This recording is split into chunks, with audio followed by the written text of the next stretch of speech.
Sistem Transportasi Nasional. Sistem transportasi nasional yang handal yang memadukan berbagai moda transportasi di berbagai sektor akan meningkatkan kesejahteraan masyarakat. Tatanan Sistranas terdiri dari sarana dan prasarana yang saling berinteraksi dengan dukungan perangkat lunak dan perangkat pikir membentuk suatu sistem pelayanan jasa transportasi yang efektif dan efisien. Struktur ruang dan keterkaitannya dalam kegiatan penduduk diatur dalam organisasi spasial transportasi antara pusat dan daerah. Moda dan sistem jaringan transportasi sesuai dengan pola jaringan, jenis dan tipe jaringan dan hubungan jaringan dan ruang yang berbeda sesuai pola jaringan udara, jaringan maritim, jaringan logistik, jaringan jalan atau jaringan kereta api. Sistem transportasi serta tatatan transportasi dan jaringan transportasi dalam Sistranas tergantung moda transportasi dan kondisi transportasi saat ini untuk dikembangkan dengan memperhatikan kondisi jalan, kondisi perkeretaapian, kondisi angkutan laut, kondisi angkutan udara, dan tren pengembangan moda transportasi serta angkutan logistik. Sehingga, kebijakan sistem transportasi dan arah wujud jaringan transportasi sistem logistik nasional untuk pengembangan infrastruktur dan jaringan logistik dan pelaku logistik dalam skala mikro dan makro sistem logistik sesuai dengan perkembangan dan permasalahan logistik nasional.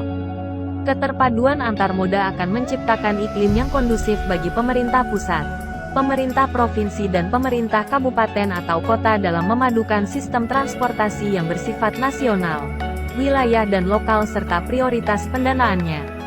Keberhasilan pembangunan tidak terlepas dari peran serta aktif sektor transportasi sebagai urat nadi kehidupan ekonomi, sosial budaya, politik dan pertahanan keamanan, di mana pembangunan sektor transportasi diarahkan pada terwujudnya sistem transportasi nasional yang handal, tertib, lancar, aman, nyaman, dan efisien dalam menunjang dan sekaligus menggerakkan dinamika pembangunan, mendukung mobilitas manusia, barang, jasa, mendukung pola distribusi nasional serta mendukung pengembangan wilayah dan peningkatan hubungan internasional yang lebih memantapkan perkembangan kehidupan berbangsa dan bernegara dalam rangka perwujudan wawasan Nusantara. Namun demikian masih ada beberapa permasalahan terkait transportasi nasional, antara lain 1. Aksesibilitas atau daya hubung, dengan memperhatikan aspek geografis dan aspek demografis. 2. Aksesibilitas kelompok sosial dan juga aksesibilitas aktivitas.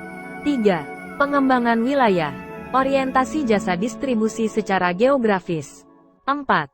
Pelayanan transportasi nasional. 5. Penyediaan dana pengembangan transportasi. Dan 6. Pembinaan pengusaha nasional transportasi. Pengaturan mengenai transportasi saat ini telah diatur melalui Undang-Undang Nomor 22 Tahun 2009 tentang Lalu Lintas dan Angkutan Jalan, Undang-Undang Nomor 1 Tahun 2009 tentang Penerbangan, Undang-Undang Nomor 17 Tahun 2008 tentang Pelayaran, Undang-Undang Nomor 23 Tahun 2007 tentang Perkeretaapian, dan terakhir diubah dengan Undang-Undang Republik Indonesia Nomor 11 Tahun 2020 tentang Cipta Kerja.